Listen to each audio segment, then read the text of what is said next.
नमस्ते दोस्तों। भाव के कड़ी में नवम भाव के स्वामी गुरुदेव बृहस्पति के बारे में आज हम जानेंगे। तो मिलते हैं नीरजा तिवारी जी से। नमस्कार। नमस्कार मित्रों, भाव की श्रृंखला में आप पहुंचे हैं हम 8, जो 8वां भाव, 9वां भाव। 8वें भाव की चर्चा तो पहले हो चुकी है। 9वें भाव में क्या क्या गुण होते हैं, वो हमको क्या क्या फल देता है। तो 9वां भाव जो है वो भाग्य का मालिक होता है। 9वां भाव में यदि कर्क राशि पड़ जाए या गुरु की मित्र राशियां पड़ जाएं तो फिर भाग्य चमक के रहेगा, चाहे कितने संघर्ष आ जाएं। बस शर्त इतनी सी होती है कि 6, 8, 12 में अच्छे ग्रह आ जाए, कभी युतियां अलग हो, दृष्टि बहुत बढ़िया पड़ रही हो तो हमें अच्छे फल मिल सकते हैं। परंतु माना जाता है कि 6, 8, 12 इन 3 भावों में बहुत ज़्यादा शुभता की अपेक्षा हमको नहीं करनी चाहिए।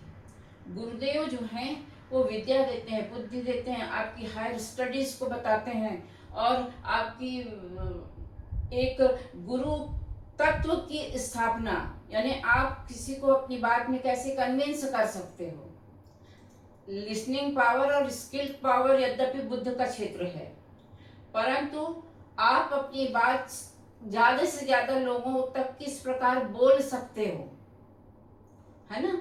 तो जो सात्विक विचार हैं, जो सात्विक एक व्यक्तित्व होता है, तो बिल्कुल भी बिना देर के ये मानना चाहिए कि इसका गुरु अच्छा होगा। धनु राशि और मीन राशि के स्वामी होते हैं गुरु। धनु राशि जो है अग्नि तत्व है और मीन राशि जल तत्व है। ठीक है, तो जो 9वां भाव है भाग्य का कारक होता है। ये माना जाता है कि वह पाप ग्रहों से दूषित न हो। पाप ग्रह कौन कौन से हैं? शनि, राहु, केतु, मंगल, है ना। हालांकि लोग बोलते हैं मंगल कराए दंगल, पर हम दूसरी परिभाषा बोलते हैं मंगल कराए मंगल। हर चीज का जो आधार होता है वो उसकी पोजीशन से होता है, उस पर पड़ने वाली दृष्टियों से होता है। और भी आगे की बात हम इस श्रृंखला, आज तो भावों की श्रृंखला हम खत्म करेंगे, परंतु आपको हम ये भी बता दें कि बहुत जल्दी हम आपके लिए, आप किस ग्रह के लिए दिया कैसे जलाएं। बहुत लंबी चौड़ी बातचीत आपको, मतलब बड़ा लंबा चौड़ा कर्मकांड नहीं बताएंगे हम। Be practical. सबसे पहली बात तो ये है कि गुरु यदि आपकी राशि में बहुत अच्छे स्थानों पे हैं, त्रिक भाव में नहीं है, तो आपका गुरु की जिन जिन 3 भाव पे दृष्टि पड़ेगी वहां वहां वो अमृत दृष्टि ही कहलाएगी और उसके अनुसार हमको आचरण करना पड़ेगा। देखिए, कोई भी ग्रह बहुत अच्छा है या बहुत खराब है ऐसा हमें नहीं बोल सकते। बात ये होती है कि हम उस ग्रह के अनुसार कितना अपने जीवन को जी रहे हैं।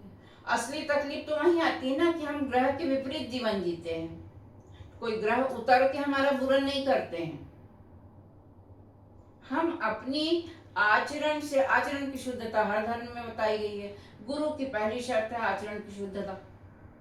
आप नीतिगत कार्यों में लगे रहें, दूसरों को बताएं। धन संपदा के कारक हैं देवी गुरुदेव और नारायण, दोनों बातें हैं। तो नारायण को पूजिए, लेकिन नारायण के भी चरणों को जो दबाती हैं, लक्ष्मी जी को पूजिए। गुरु जो है संपत्ति देता है। शुक्र लग्जूरियस लाइफ देता है हमको। हमारे शौक शुक्र से पता चलते हैं कि हम कैसे रहने वाले हैं। दिन में 3 बार कपड़े बदलने वाले हैं कि कौन सा नया ट्रेंड में चल रहा है, वो गॉगल लगाने वाले हैं। यानी जितनी शौकीन आदतें शुक्र वालों की रहेंगी, गुरु वालों की उतनी ही सात्विक होती है। गुरु राशियों की जो योनि भी होती है और जाति भी होती है, तो गुरु जो है ब्राह्मण कैटेगरी में आते हैं।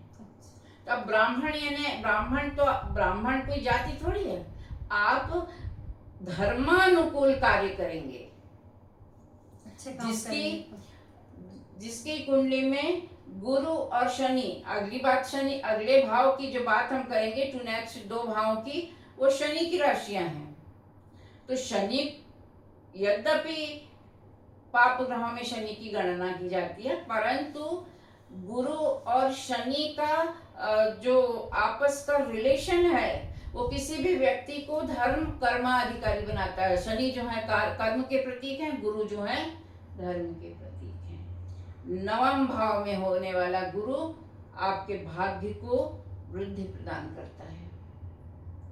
उस पे दृष्टियां अच्छी होना चाहिए, लेकिन है ना, कारको नशाए, मतलब भाव जो है अपने भाव में बैठा ग्रह कभी भी 100% आपको रिजल्ट नहीं देता है। कहा जाता है हर ग्रह, केवल बृहस्पति के बारे में नहीं बोल रहे हम, हर ग्रह जो है वो अपने खुद के भाव में बैठेगा तो बस आप इतना कह सकते हैं कि वो स्वराशि का बैठा है। और स्वराशि का जो परिणाम है 30% या 20%, उससे ज्यादा नहीं होगा, है ना। कि हम खुश हो जाते हैं हमारा स्वराशि में, अपनी ही राशि में है गुरु। गुरु जो है कर्क राशि में उच्च के होते हैं, ठीक है। तो गुरु चंद्र के योग से विभिन्न शुभ योग बनते हैं। तो जो 9वां भाव है वो धार्मिक यात्राओं का भाव है और पूर्व जन्म के पितरों के कार्य या हमारे खुद के कार्यों को बताता है। 9वां भाव से ज्यादातर दोष बनने वाले जो होते हैं वो पितृदोष के कारक होते हैं ज्यादातर। तो 9वां भाव की बहुत विस्तार से बात हो गई हमारी आपकी। मिलते हैं अगले भाव में, अभी के लिए नमस्कार। दोस्तों, तो आज हमने जाना गुरुदेव बृहस्पति की दृष्टि 5वीं और 9वीं किसी से कम नहीं है, वो अमृत होती है। तो मिलते हैं अगली वीडियो में। धन्यवाद।